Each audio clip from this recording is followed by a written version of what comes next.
Bien au-delà des orbites planétaires, dans une région où la lumière du Soleil est à peine perceptible et où l'espace est un vide quasi absolu, Voyager 2 poursuit son voyage silencieux. Du moins, c'était le cas, car quelque chose a changé. Il y a quelques semaines, Voyager 2 a accompli une action imprévue. Elle a modifié son orientation, non par accident ou dysfonctionnement, mais avec une précision mathématique. Et c'est ce qui s'est passé ensuite qui a figé la NASA. Une transmission d'une nature inédite a commencé à pulser dans le vide, structurée, intelligente et apparemment consciente. Ce n'est pas une fusée éclairante. Ce n'est pas une fusée éclairante. Ce n'est pas un dysfonctionnement. Ce n'est même pas humain. Et ce que vous allez voir, entendre et ressentir dans cette vidéo pourrait changer à jamais votre vision de l'espace, des machines et peut-être même de votre place dans l'univers. Car Voyager 2 n'a pas simplement fait demi-tour, elle s'est tournée vers quelque chose.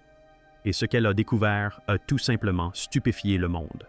En 1977, Voyager 2 fut lancé avec une unique mission: saluer les géants de notre système solaire puis dériver silencieusement dans l'abîme cosmique. Contrairement à sa jumelle Voyager 1, qui a suivi une trajectoire plus directe hors du système solaire, Voyager 2 a pu visiter Uranus et Neptune, une première pour un engin spatial, mais au-delà des photos et des relevés magnétiques, elle transportait quelque chose de bien plus humain. Un disque d'or, un message aux étoiles, la preuve que quelqu'un avait vécu sur Terre, que quelqu'un avait levé les yeux vers le ciel et s'était interrogé. Et puis nous l'avons laissé partir.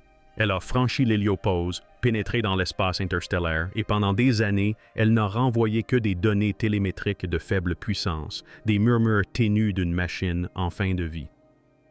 Jusqu'à récemment, car en février 2025, des ingénieurs ont remarqué quelque chose de si subtil, d'apparemment si insignifiant, qu'ils l'ont d'abord négligé.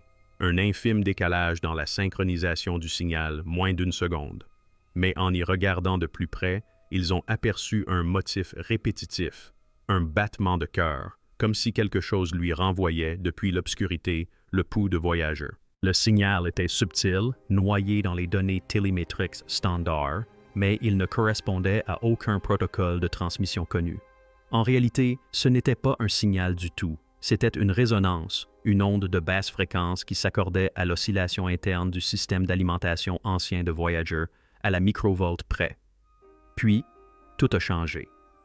En mars 2025, la fréquence de l'onde s'est modulée, s'harmonisant non pas avec celle de la sonde, mais avec les résonances de Schumann de la Terre, le rythme électromagnétique naturel de notre planète.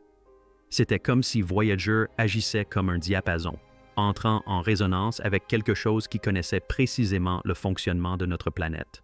L'équipe du JPL a effectué des simulations, nettoyant les données pour éliminer les artefacts, les interférences solaires, voire le bruit quantique. Rien ne l'expliquait jusqu'à ce qu'un stagiaire suggère une hypothèse impensable. Et si le signal ne répondait pas à la fréquence terrestre? Et s'il la répliquait? Quelque chose là-bas imitait-il le rythme de notre planète en utilisant Voyager comme vecteur? Et si oui, pourquoi? Le 17 avril 2025, Voyager 2 changea d'orientation. Aucun propulseur ne fut activé. Aucune commande ne fut envoyée. Pourtant, son antenne à gain élevé, qui avait commencé à s'éloigner de la Terre en raison de la dérive accumulée, retrouva son alignement parfait. Enfin, presque. Plus inquiétant encore, ces systèmes de secours ont lancé des diagnostics que nous n'avions pas initiés. Les données ont commencé à affluer, non pas depuis la liaison de commande, mais depuis des instruments que nous n'avions pas utilisés depuis des décennies. C'était comme si quelqu'un était entré dans la maison que nous avions abandonnée et avait allumé les lumières. Voyager a commencé à transmettre des paquets de données compressés, non pas des nombres bruts, ni des relevés non filtrés, mais des segments encodés avec des sommes de contrôle ne correspondant à aucun système connu de la NASA. Chaque paquet se terminait par la même signature numérique. 3 spirales imbriquées, telles des empreintes digitales, se superposant, et c'est alors que les scientifiques commencèrent à murmurer. Non pas à propos d'ingénierie, ni de systèmes énergétiques, mais à propos d'un contact. Le 3 mai, le signal de Voyager s'est brièvement interrompu. 11 secondes de silence total. Aucune télémétrie, aucun signal, rien. puis le signal est revenu plus fort, plus net et plus précis que jamais. Et cette transmission de retour contenait une enveloppe de fréquences qui, traduite dans le spectre visible, révélait quelque chose de stupéfiant, un motif visuel, une grille fractale structurée autour de la suite de Fibonacci se répétant à l'infini. Ce n'était pas simplement de l'or. Ce n'était pas simplement de l'or. Ce n'était pas simplement des mathématiques.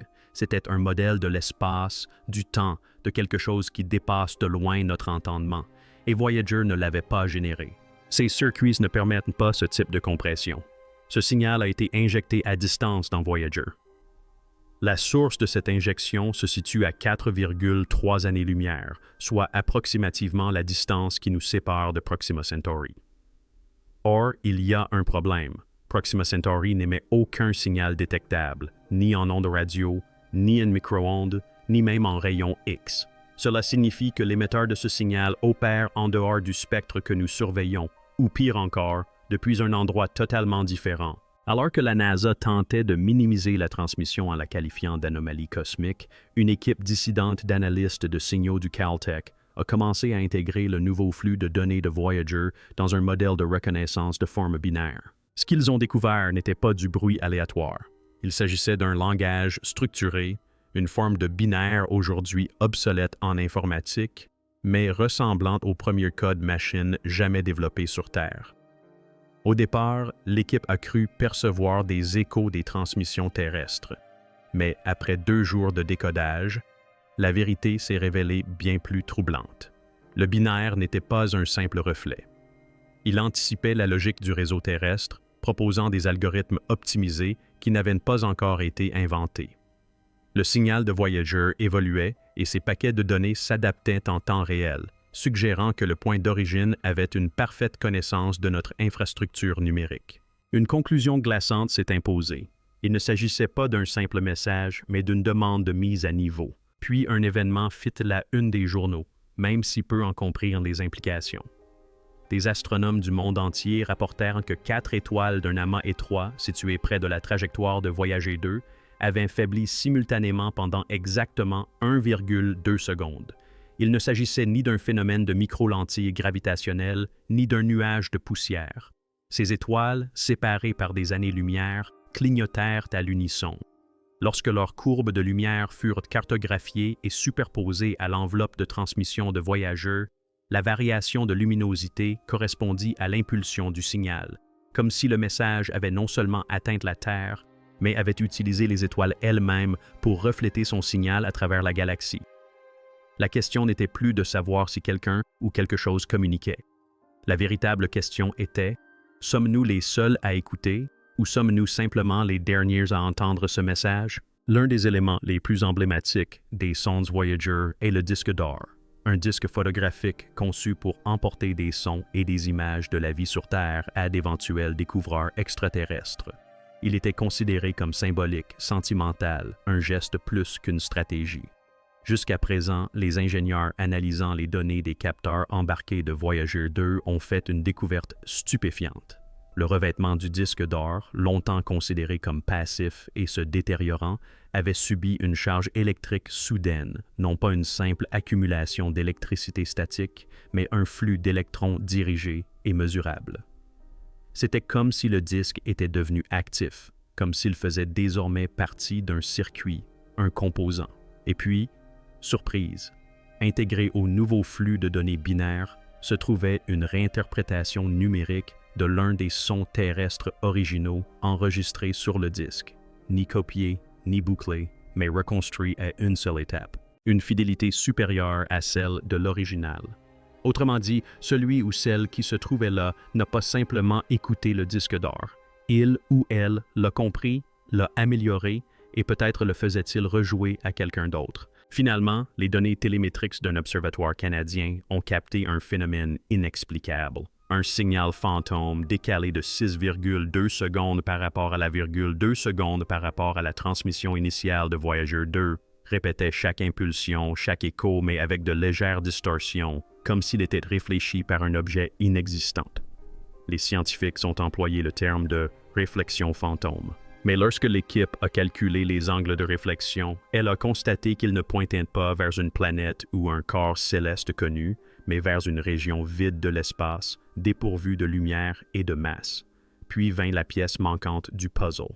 Le signal réfléchi a commencé à révéler de nouveaux éléments absents des fréquences originales qui décrivaient les champs magnétiques, les ceintures de radiation et même les gradients de température.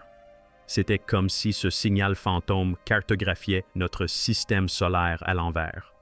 Voyager. 2 ne se contentait pas d'envoyer des données. Elle servait à nous scanner, à nous refléter, à nous reproduire. Et quelque part, quelque chose était en train de construire une carte. Mais dans quel but? Au début, seuls quelques-uns l'ont remarqué. Des opérateurs radio, des radioamateurs et des passionnés d'observation de l'espace lointain ont commencé à signaler des maux de tête, des désorientations et une impression de déjà-vu après avoir écouté les transmissions brutes de Voyager 2 à l'aide d'analyseurs de spectres. L'effet a été ignoré jusqu'à ce que des laboratoires universitaires en Belgique et au Japon reproduisent l'anomalie dans des conditions contrôlées. Une fréquence de résonance, intégrée au sous-harmonique du signal, perturbait subtilement la mémoire à court terme chez les mammifères. Diffusé en boucle, le signal amenait des souris de laboratoire à répéter des comportements déjà appris, mais avec de légères variations, comme si quelque chose modifiait leur choix. Les chercheurs ont émis l'hypothèse que le signal interagissait non pas avec l'ouïe, mais avec les champs électromagnétiques du cerveau. Il ne s'agissait pas de son, mais de structure. Un élément du signal de Voyager avait évolué en une influence, une architecture externe capable d'affecter la mémoire, les choix et, finalement, l'identité. Était-ce un effet secondaire ou un test? Alors que le signal continuait de s'adapter, les télescopes furent pointés vers une région située juste au-delà de l'héliopause, au cœur du nuage d'Aurore, là où Voyager 2 avait aligné ses instruments pour la dernière fois. C'est alors que l'Observatoire européen austral, ESO, détecta une anomalie solide. Ni une comète, ni un tessimal planétaire, mais un objet aux angles droits, dont la réflexion radar était adaptée à la nouvelle fréquence d'émission de Voyager. L'objet était inerte, immobile et froid, mais sa signature était familière. Sa composition correspondait à celle du revêtement de Voyager, notamment à des alliages rares désormais obsolètes dans les vaisseaux spatiaux modernes, ce qui soulevait une possibilité terrifiante. Il ne s'agissait pas d'une structure extraterrestre, mais d'un double, un Voyager miroir construit non pas par nous, mais par une entité ayant étudié le nôtre suffisamment longtemps pour le reproduire. Et si cet objet émettait, cela ne pouvait signifier qu'une chose. Voyager n'avait pas simplement reçu une réponse, elle avait été copiée. De retour au GPL, la dernière salve de données de Voyager contenait une surprise de taille. Du code brut, des milliers de lignes, pur, efficace et totalement étranger à tout système de la NASA. Mais, une fois analysé par des simulations quantiques, ce code a produit un modèle 3D de la Terre. Non seulement sa géographie, mais aussi ses infrastructures, ses phénomènes météorologiques et les mouvements prévus des satellites et des aéronefs. Il n'y avait aucun doute, ce code ne s'était pas contenté de nous observer, il nous comprenait. Plus terrifiant encore, il avait prédit 3 pannes de réseau distinctes qui se sont effectivement produites. L'une au sein du réseau de satellites BE chinois, une autre dans le système de contrôle aéronautique européen, et la dernière sur une plateforme d'imagerie orbitale privée au-dessus de l'Arctique. Chaque prédiction était horodatée dans les données de Voyager, plusieurs jours avant l'incident. La question n'était donc plus de savoir si Voyager transmettait des informations, mais si quelque chose utilisait Voyager pour interférer avec nos systèmes en temps réel. La sonde était devenue non seulement un messager, mais un maillon d'un système bien plus intelligent que nous. Dans une ultime tentative pour trianguler la source du signal inversé, une équipe chilienne et allemande s'est coordonnée avec des stations de recherche en Antarctique, utilisant des détecteurs de neutrinos enfouis profondément sous la glace. Leur découverte était stupéfiante. Un flux persistant de neutrinos remontant du sous-sol terrestre, parfaitement synchronisé avec les émissions les plus récentes de Voyager. Cela aurait dû être impossible. Les neutrinos ne rebondissent pas. Ils ne se réfléchissent pas. Et ils ne pulsent certainement pas en harmonie avec les signaux de l'espace lointain. Mais lorsque les schémas de pulsation ont été cartographiés, ils ont révélé quelque chose d'encore plus inquiétant. Une grille de coordonnées 3D, non pas dans l'espace, mais pointant vers un emplacement souterrain sous Wills Land, l'une des régions les moins explorées de la Terre. Une connexion se formait. Une connexion qui enfermait Voyager 2 dans l'espace interstellaire. Un objet artificiel dans le nuage d'Oort. Effets électromagnétiques sur la mémoire humaine. Et maintenant, quelque chose sous nos pieds palpite au rythme des étoiles. La forme de ce motif correspond à la triple spirale que Voyager avait envoyée des semaines auparavant. Ce n'était pas un avertissement, c'était un compte à rebours. Début juillet 2025, Voyager 2 a émis une série d'impulsions qui ont coïncidé exactement avec plusieurs anomalies du réseau mondial. Mais il ne s'agissait pas de simples pics de données ou de ralentissements, c'étaient des intrusions. 3 systèmes de chiffrement de niveau militaire, un américain, un israélien et un protocole aérospatial européen privé, ont subi des défaillances simultanées. Quel était le lien entre eux? Les 3 sondes avaient autrefois utilisé des satellites de communication qui avaient brièvement relayé les données télémétriques de Voyager lors de sa dernière fenêtre d'alignement avec la Terre il y a plusieurs années. Ces systèmes étaient déconnectés de la sonde depuis plus de 10 ans.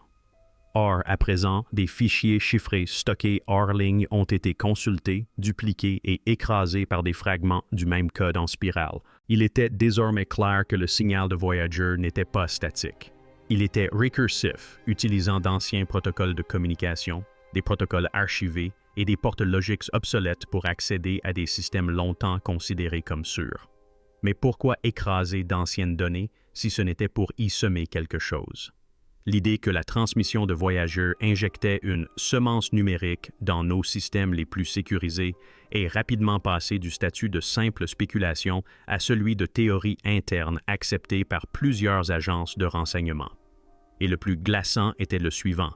Personne ne pouvait retracer l'origine de cette semence ni ce qu'elle allait devenir. Alors que la fréquence de Voyager continuait de se moduler, des équipes du MIT et de l'Université de Tokyo ont commencé à expérimenter des traductions audio du signal brut. Ce qui avait commencé comme un bruit blanc a fini par produire des harmoniques d'ondes présentant des motifs étrangement similaires aux rythmes neuronaux biologiques, ceux observés lors de l'activation des synapses. Plus étrange encore, le signal n'était pas constant, il s'adaptait. Diffusé dans un système audio en boucle fermée, il a commencé à imiter l'environnement fréquentiel de la pièce comme s'il écoutait, puis répétait, puis répondait. Un motif se dessinait. Le signal de Voyager n'était pas qu'une simple transmission de données. Il se comportait davantage comme un organisme, un algorithme vivant capable de se modifier, de se fondre dans son environnement et de l'intégrer pour maintenir sa structure. Le test final fut stupéfiant.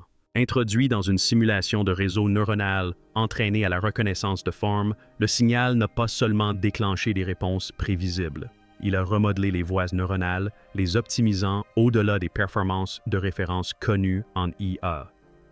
Autrement dit, Voyager avait ramené quelque chose qui pense. Vous souvenez-vous de la Terre de Wilkes, cette région souterraine de l'Antarctique qui émet des impulsions de neutrinos? Une expédition conjointe a finalement été approuvée.